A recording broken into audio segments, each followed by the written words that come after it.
Welcome to Home Education Matters, the weekly podcast supporting you on your home education journey.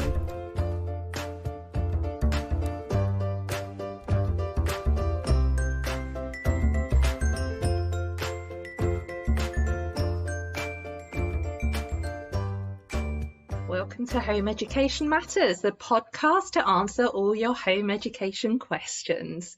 Today, Eleanor and I are going to be talking about preconceptions of home education and how that is borne out in experience. So I'm Diane Wills, and I'm a home educating parent of a 13-year-old girl who did go to school until the end of the first year of secondary school. It's actually my husband who takes the lead responsibility for home educating her because I'm the main breadwinner in the house. And we've been home educating for coming up for about a year now. Eleanor, would you like to introduce yourself? Yes, so my name is Eleanor and I have been home educating. It's a bit like the AA, isn't it? My name is Eleanor and I have a problem with home education. No, I don't have any problems with home education. My name is Eleanor and I've been home educating since the very start. So my children are now mid to late teens. They're still home educated and we've home educated all the way through. So we've been at it for about 14, 15 years now. And we don't know much different. So it's nice to talk to you, Diane, because you've obviously got both perspectives. And I think one thing we wanted to talk about today was just what you sort of thought home education would be like, both as a process, but also as a community. And then what the reality has been, how you've experienced it in your first year as a home educator. Because for me, it's all I've ever known. So I don't really sort of have that sense of I didn't have expectations when I entered it because I didn't really enter it. I just kind of fell into it. So Do you think so, though? Did you not kind of choose it? Did you? No, I really didn't make an active choice. I really never did. Although obviously Jean-Paul Sartre would say I make an active choice every single day that I wake up and still do it. But I don't really like Jean-Paul Sartre, so I'm going to ignore that. But no, I don't think I never made an active choice. It was just something that circumstantially worked for us because we were living abroad and things like that. And then when we came back to the UK, I didn't even know it was a thing. I just carried on keeping the children at home because I just liked it. And then it really wasn't until they were sort of 8 and 9 that I actually started joining home ed communities and realizing that it was a community thing that I hadn't realized there were other people doing it and that they called it something and that they all met up. That was like really new to me. And so I suppose in some ways I entered it with preconceptions because I remember very early on, one of the first things I went to was a swimming meetup. So my children were about 7 and 8, and we went to the local swimming pool to meet up with some other home educators. We'd just moved to the area. Well, that's quite a thing to do, isn't it? Get in your swimming costume and meet people. Looking back, it was a really bad decision. And I've never done a home ed swimming meetup since because it was a disaster because the children obviously can't talk to each other in the swimming pool. I mean, what, are you going to have meaningful chats in the shallow end? It's just not going to happen. But actually, I met a very good friend during that swimming play date because both of us felt, pretty uncomfortable. And we were just like, shall we go to the park? Yeah, let's drive and go to the park. But I remember I actually said to my partner at the time, I said, he said something like, good luck on your play date. And I'm like, come on, it's a bunch of home educators. How scary can it be? And then actually I realized within about 2 years that was a massive underestimate of how scary home educators can be. And I often wonder what the collective noun would be for home educators. And I think you have a scare of crows or something. Or murder of crows, I believe. I don't think it's a murder of home educators. Let's not go there. But I think possibly an intimidation of home educators might work because I do sometimes find the group meetups a little intimidating. I don't know about you. Do you go to many of the meetups and do you find them a bit, gulp? Well, we have a local one. I've only been once because it's usually Andy who takes Rosa to those. I didn't find it particularly scary, it has to be said, but I did find it a little bit, it's really unstructured, and I don't know if that's a helpful thing or an unhelpful thing, because certainly my daughter doesn't particularly want to communicate with anybody, and so she doesn't have to because there's no pressure on her to do anything, and I think that's okay. to a limited extent, but I wonder whether it might be more helpful to maybe from time to time have stuff, I don't know, to have something or a talk or an activity or something like that. I agree. And it's interesting Yeah. because obviously, you know, I home educate both of mine, and my son particularly likes home ed meetups where there's something that they're all doing in parallel with each other, whether it's Yes. kayaking or board games or something. My daughter, she just wants to go to Starbucks and have cups of coffee with me. So I think it I really like her. Me too. But realistically, I think you kind of need to know like what the group is going to be like and if it's going to work for your child. And the problem is, and I don't want to be all negative ninny, but the problem is that when your children are teenagers, when your home ed children are teenagers, it can be quite difficult to find meetups depending where you are in the country. Yes. And so to then be a bit picky about what the sort of meetup is, that, you know, that makes it even harder. Well, yeah, and I feel quite strongly that we need to support it, because I think it's, you know, like all of these things, we live in quite a small community, so I think, you know, it's under threat. So if we don't attend and other people don't attend, then they, you know, it will kind of cease to exist. And I think it's an important provision.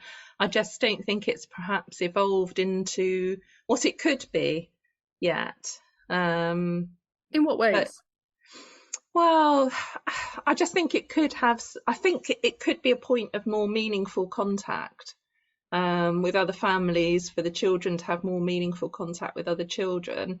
And I think, like I say, it's left so unstructured and so relaxed, I guess, that, like I say, if you have a child like mine, she goes there and she basically sits there under quite extreme duress. Waiting to go home Waiting to go home, you know. Yeah, and you know, we're keen to build up her social contacts and her social network and, you know, social skills. Yeah, so it'd be nice to be able to do that a bit more, I think.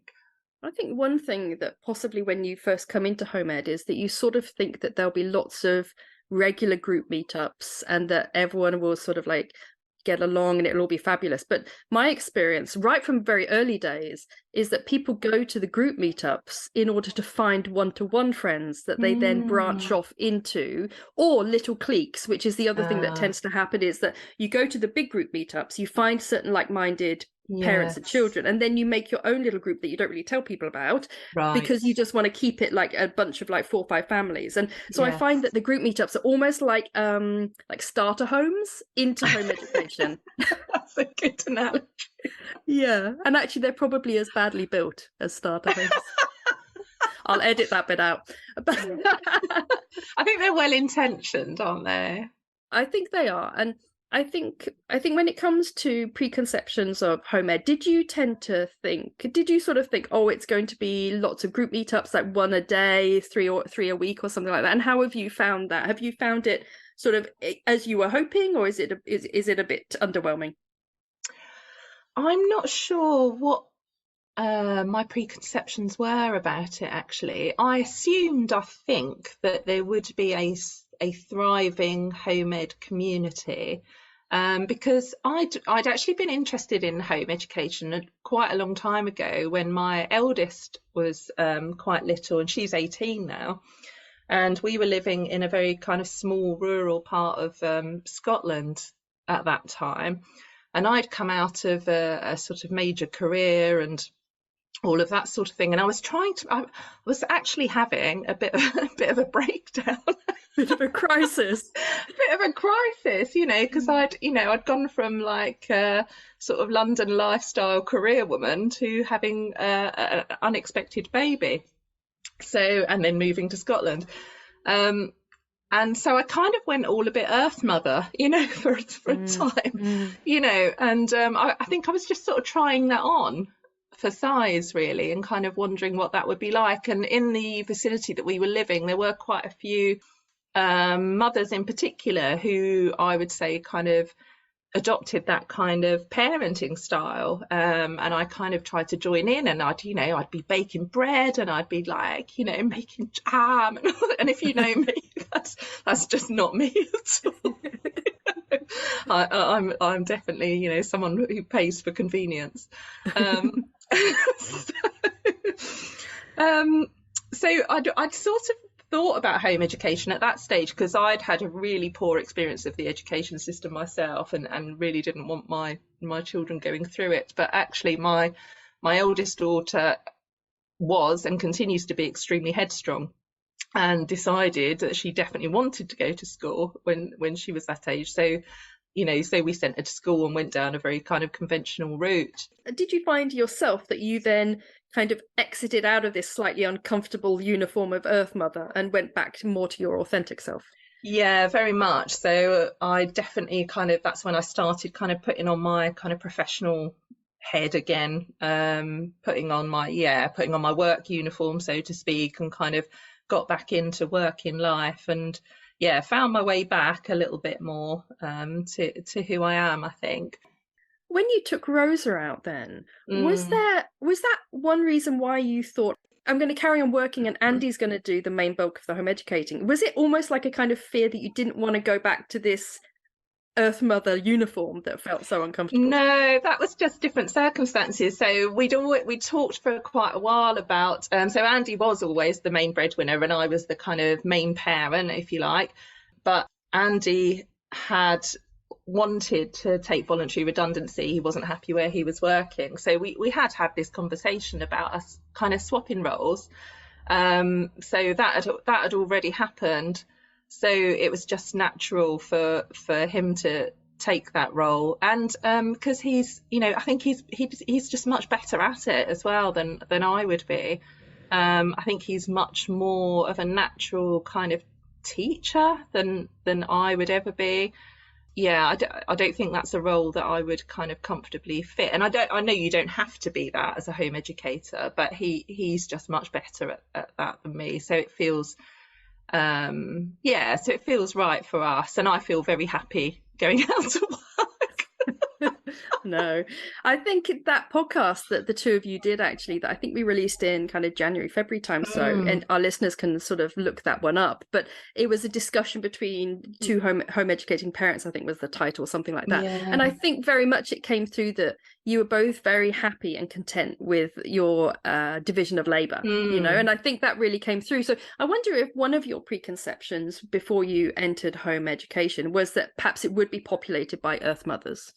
Or, to a degree. Yeah, and I don't mean to be disparaging.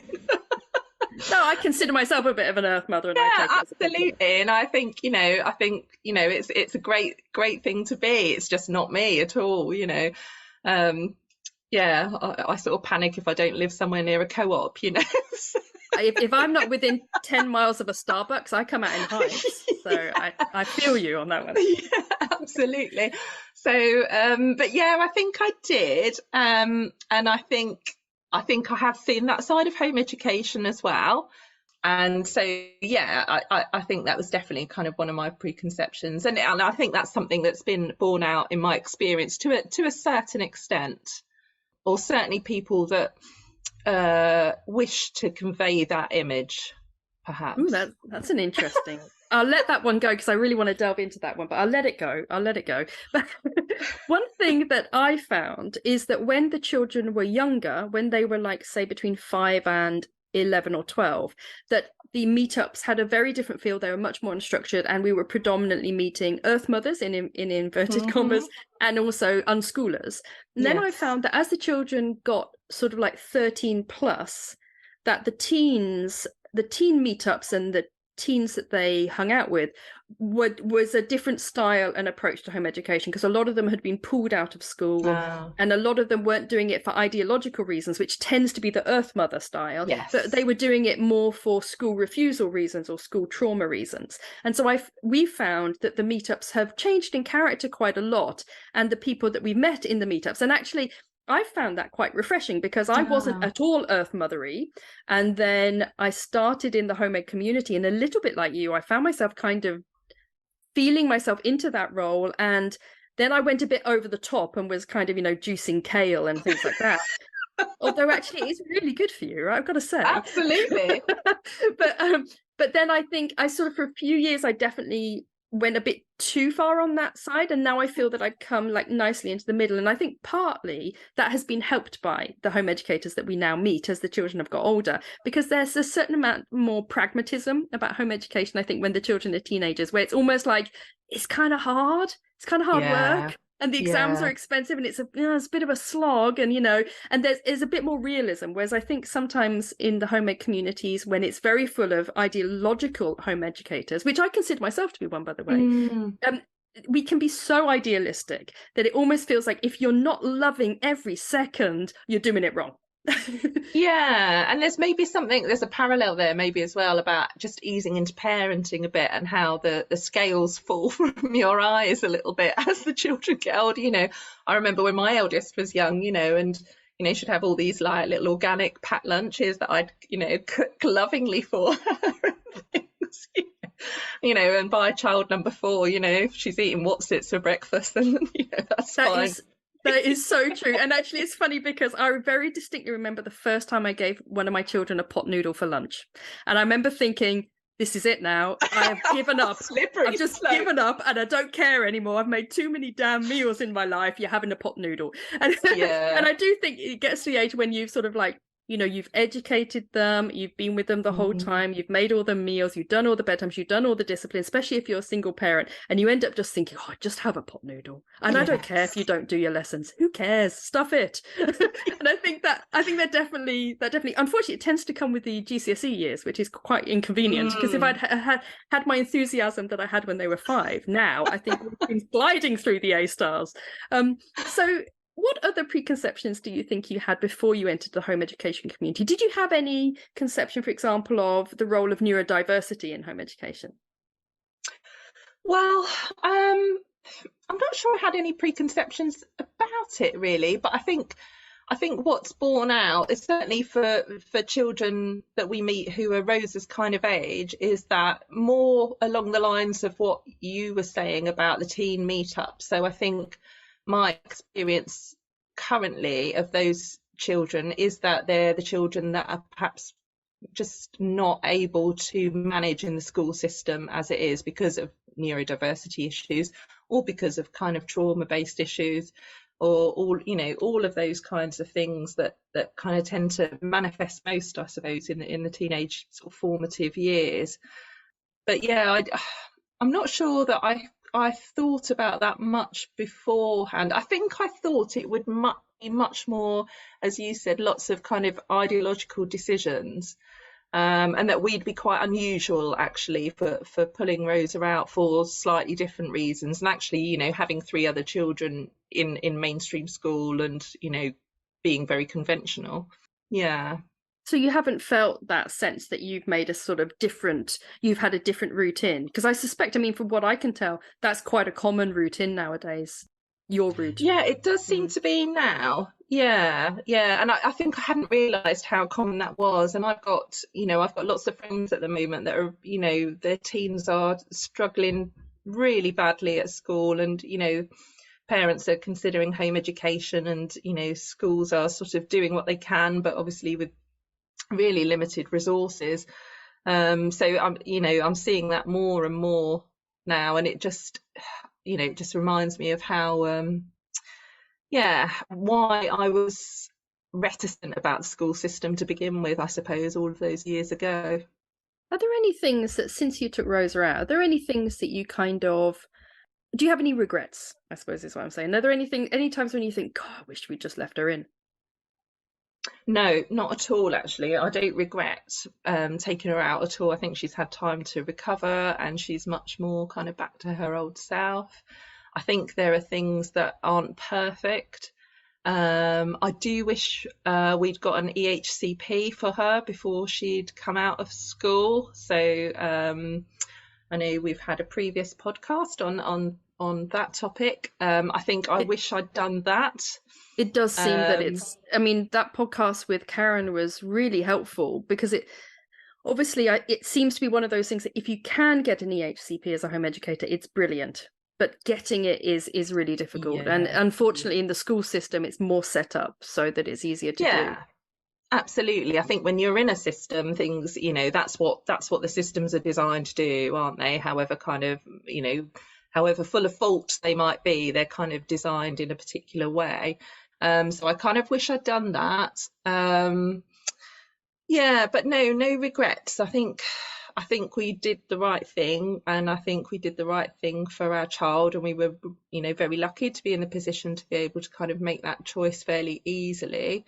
I think she is now kind of thinking maybe she's ready to return to education at some point, but albeit in a slightly different format, perhaps. Not the same school. I think not the same school, no, and probably not in a mainstream secondary school.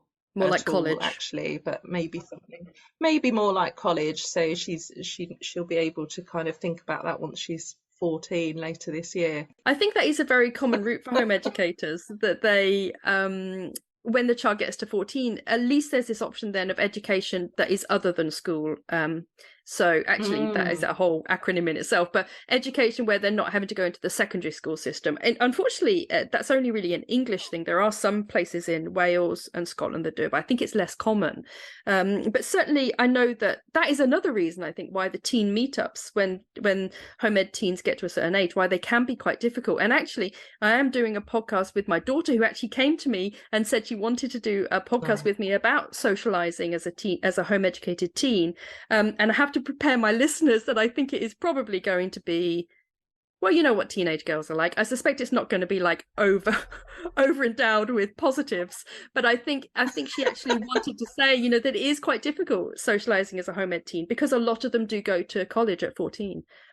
Yeah, and I didn't even know that. And I think that's what surprises me about education and parenting, as a general rule, is that actually you don't really get told anything, do you? And and you kind of just find these things out. And it was only by chatting at one of these parent meetups, actually, that I happened to go to. I was just chit-chatting to another parent, and she told me that her daughter went to college a few days a week, and I didn't even know that sort of provision was there. And had I not gone, Andy is definitely not a chit chatter, so he would not have found that out. Think of all the nuggets of information you're missing out on. Yeah, I know, because I just talk nonsense, but I think there is definitely a kind of information blackout when it comes to educating our children, because, for example, lots of parents of schooled children don't realize you don't have to take 11 GCSEs, for example. They just think, okay, that must be what all universities want, when actually they don't. And I think that kind of thing is information that actually could really arm us. And perhaps actually we should do a podcast sometime, Diane, for non-home educating parents, to kind of give them all their options, because I think it's just not out there as information. No, that's right. And that's the thing. If you go through the system fairly conventionally without any kind of major issues, you don't necessarily need to know anything. But if there are any sort of slight factors of difference in your life, like neurodiversity, or kind of you want to home educate or anything like that, you really do have to sort of be quite resourceful and dig around for the information that's out there. And once you do dig around, I found that there is information out there, but it won't be given to you. You have to kind of start that process off. I think that's exactly right. And I think, although you say that for sure you could just glide through the school system and not need to know it, personally, I'm very 1970s and think knowledge is power, and we should all know as much as possible to arm ourselves. One thing I wondered was whether you have noticed any things in the home education world or as a home educator that have been a pleasant surprise. I know for me, I was really surprised. In hindsight, I've been really pleasantly surprised by how much it affects the relationship between the parent and child. I always, you hear people saying, I could never do it. Like, this is the most common response. Oh, I could never do that. I could never spend all day with my children. Because if your child is at school, they come back, they're tired, they're traumatized from school, possibly not. They've got lots of homework. It's a very different parenting experience. And one thing that I've been that probably is the most pleasurable surprise I've had from home educating is just how much your relationship as a parent with a child becomes like just center stage. And I wonder if there's any things that you found have become as a really pleasant surprise from home educating. Yeah, I mean, I think that's right. I think that's definitely what's happened, certainly between Rosa and Andy, and with me to a slightly lesser extent because I'm not there quite so much. But that relationship has definitely developed, and it has allowed Rosa to really develop her own personality and kind of come into her own. So that's been really lovely. I think what was a really pleasant surprise was kind of how easy it was to deregister her, and actually how easy it was to just do what we want to do. I had kind of thought that there would be more rules around it, or, you know, yeah, just kind of more things that you had to do, or it would be a really long drawn out process to deregister her, and it would all be a nightmare because basically it involves the state and all of that stuff. But yeah, that was a really pleasant surprise, really, that it was a really simple process. It's almost unnervingly simple. I mean, yeah, it's almost like you kind of quiz yourself and think, is this like, I mean, actually, due diligence, I've never actually done it. But, when I sort of explain the process to other people, they're like, you just send an email, and just send an email and you're done. Bing. I know. Like, and it was should really I tell the local authority? It's like, no, you don't need to tell anyone. And it was really peculiar in our case because the school never responded at all. That's really common. I know, but because, when you go on the Facebook kind of forums and stuff, on all the home ed kind of groups, there's often lots of kind of quite scary and sort of threatening things that parents are having to go through, like the schools are saying, oh, you can't do this, and we want a meeting with you, and blah, blah, blah. And we never even had an acknowledgement that. Did you feel unloved? Well, we just sort of thought, have they got have they got that? Because we'd hand delivered a letter and we'd sent an email. So we were pretty sure they had got it, but we kind of thought, oh, so they were doing things properly. And and that's great. But I think I perhaps expected someone, even her teacher, her class teacher, to sort of get in touch and say, oh, is she okay? Or whatever. But so it felt quite peculiar that we just did it, and it was like tumbleweed. I think sometimes it's a bit like a divorce, isn't it? Or like a breakup. It's like, depending on how the other person takes it, like they'll either just like complete blackout, what's it called, ghost, they will just ghost you and that's it, like that you're dead to them. Yeah, ghosted. Or they'll just stalk you for the next 6 months trying to get you back. And I think that's the options when it comes to the school. Yeah, we were definitely ghosted. I don't know what role the LA plays in that. They'd probably relate or something. No, they wouldn't be relate because they were just they're like the. I don't know what. Are they the mother-in-law, the really annoying mother-in-law? Maybe. Although that's rude to mother-in-laws because I love my mother-in-law. Well, ours have been fine, make mother-in-law jokes. Yeah. But yeah, see, I wonder whether this is another sort of preconception that you had versus the reality is that you perhaps thought that LA would be like banging on your door, giving you loads of hassle, but actually you've not had that experience at all, right? No, and I did think that, and I think Andy and I were probably both gearing up a little bit for a fight, metaphorically pushing our sleeves up, because having gone through the sort of battle, if you like, of getting Rosa a diagnosis, and you do have to kind of really push up your sleeves and kind of be quite assertive when all of that's going on. So I think we were kind of gearing up for another one of those, another round of actually, we need to assert ourselves as parents here. But actually, yeah, our local authority has been fine. We didn't hear from them for months again. So we were like, do they know? Don't they know? And then when they did get in touch, it was a really helpful email just to say, oh, whatever support we can offer you, please just get in touch. And, and when we have got in touch with them, they've been quite responsive and quite helpful. So yes, I've had a very different experience to that than perhaps I imagined I would, and that I know that some other people do have. Some other people do have really difficult relationships with the local authority. I do understand that. Yeah, it's difficult. The whole local authority conversation is difficult, particularly in the Facebook groups, because people come on and they say, my LA are so lovely, and they'll find that like about 20 really wizened old home educators, which I include myself as, will come on and say, yeah, well, good for you, but that's not everybody's experience. And the reason we do that is because it's a bit like if somebody comes on and says, oh, I'm suffering from depression, and everyone comes on and says, that's weird because I'm really happy. And it's like not what you really want to hear. Like if and so I think sometimes we're quite precious about people who come on and say how wonderful the local authority are, because for so many people it's not the case. And it can be a bit triggering when you hear people go, my LA bod came over and we had tea and they gave me a free laptop, and it's like, shut up. Yeah. And we haven't had that extreme either. Not that extreme. I think they just leave us alone, and I think they're probably quite pleased, in terms of resource issues, to just, pretty much ignore us. It's interesting because in actual fact, the podcast with Karen Bonthron on EHCPs, I said something along the lines of, once you have an EHCP, do you have to keep sort of like keep reapplying? And she said basically they're just too busy to go through and evaluate every EHCP every year. So once you've got it, and I think it's a bit like that with most LAs, is that they're just like, realistically, do they have the time and energy to harass home educators? And some definitely do, Portsmouth, talking about you, but other local authorities, maybe not so much. Okay, so my next question then is, are there any things that you found in the home education community or in home education in general that have been a bit of a disappointment, or that you've thought, phew, wasn't expecting that?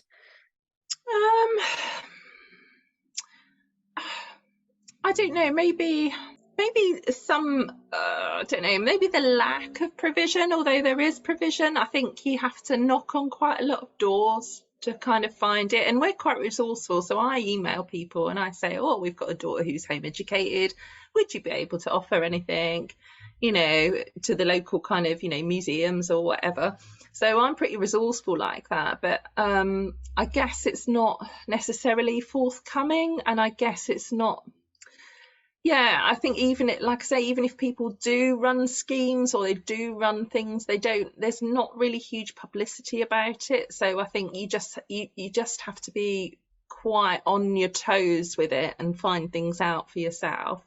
So maybe that. I guess I've been a bit, not surprised, but I've become aware of, you have these different kind of factions in the home ed community, I think, if we want to sort of group everybody into this kind of one community. And I think I've become aware that, and not meaning to be deliberately controversial, I don't think, but I've become aware that for some home educators who are ideologically based, I think it sometimes is about parents' needs rather than what might be best for the children. And I think that comes through sometimes, that I've just become aware of that, I suppose. And I think we all do a bit of that, don't we? For, when we're parents, we all have to have our needs met in all sorts of ways as well. But I think it's maybe more amplified in the home ed community because you've made quite a decision to either not send your child to school or to remove your child from school or to reject the conventional system. And so maybe it just is more amplified when you've made those kinds of decisions. Do you mean from a kind of lifestyle perspective? So they're sort of putting the needs of their lifestyle ahead of perhaps what the child might actually want at the time? Yeah, I think it is about lifestyle, and I think it's probably also about unresolved stuff from their own backgrounds. And I suppose I say that because I had an awful experience at school. I absolutely loathed and despised school, secondary school. I had a terrible time, and I pretty much left when I was about 13, same age as Rosa, funnily enough. But in those days, no one kind of chased you up the road because you weren't going to school. They just kind of left you to it. And I've just been so conscious with my children about not trying to impose my kind of fear of school on them, and for them to kind of just have their own experience of what school can be like. And we've had mixed experiences, so we've had children that have really thrived and really enjoyed school, and obviously we've got Rosa who really didn't. But I think I've been really conscious that my feelings are my feelings about that, and that's not necessarily okay to project that onto my children. And I've just been aware in the home ed community that actually sometimes that's what seems to be going on. I know that may not sound very appealing to some listeners. No, I think it's interesting what you say, because in actual fact, I agree. But I also have noticed this very much in schooled parents. I've noticed very much that some school parents, for want of a better word, that they keep their child in a school system when the child comes out every day sobbing and hating it. But they keep their child in the system because it's almost like, well, that's what I did. I'm all right. You know, I coped, it'll build resilience. And it's about them, not about the child. So actually, interestingly, and I completely agree, you do see it in the home ed community as well, but I think that's just outrageous parenting. I think it's just bad parenting. I don't know if that's unique to the home ed world, but one thing I do agree with you completely on as well is the sense of factions within the home ed community. Hopefully this is something we will do a podcast on in the future, but one thing that I was very surprised by, I think because I had expected it to be sort of like all kind of earth mothers and all ideological and things like that, was even from a very, very early age, I was surprised by the dichotomy between types of home educators. So by which I mean unschoolers generally and more structured schoolers. Yes. And I found really early on that there was a real sense that the two didn't mix. And I've always been a bit betwixt and between because I tend to be very autonomous in my parenting, but quite structured in my education.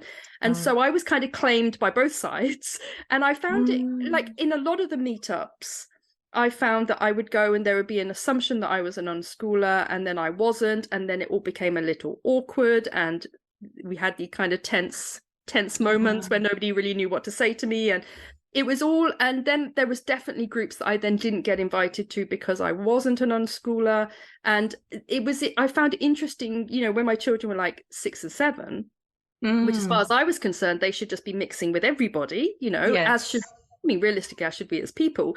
And the doors were quite firmly closed on a number of occasions because we weren't a particular type of home educator. And I found that quite difficult and unexpected, because I had thought as soon as you said I'm a home educator that you would get like a t-shirt, everyone would love you.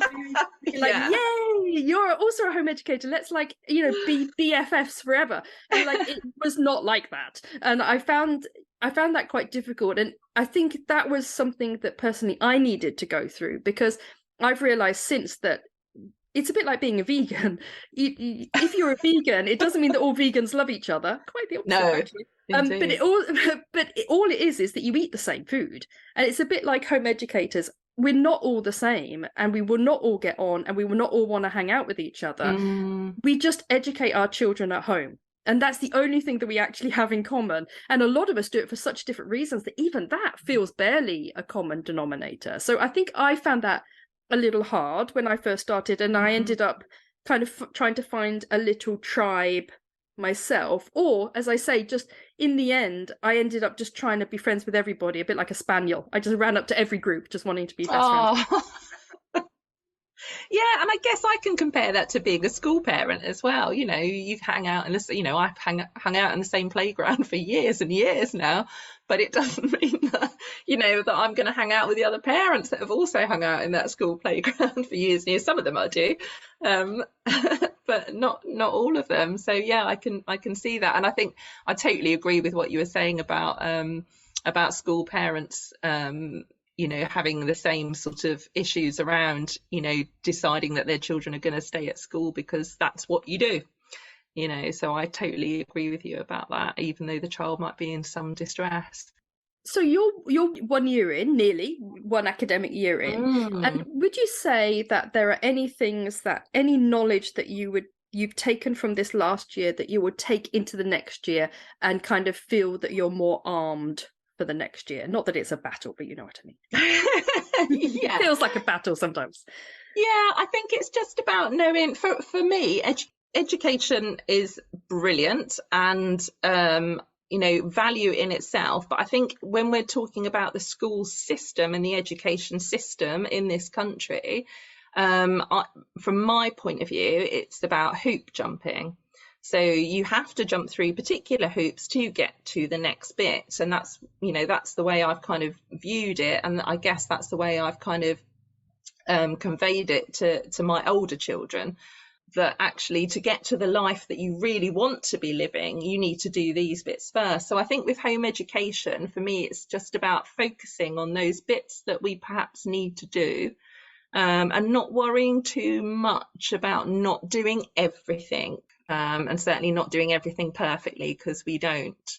But in terms of Rosa, for us, it's just about getting her through to the next bits, so that she can study things that she really enjoys studying, and she can start to live her adolescent and young adult life in the way that she really wants to. That sounds lovely. That sounds like an ideal sort of approach for the next year. And it sounds like I suspect, a year ago, if I'd have spoken to you, you'd have been maybe a bit nervous about home education. Maybe you'd have been a bit unsure how it was going to work. And now it sounds like it's been a year of learning things, and now you're able to take that into your next year.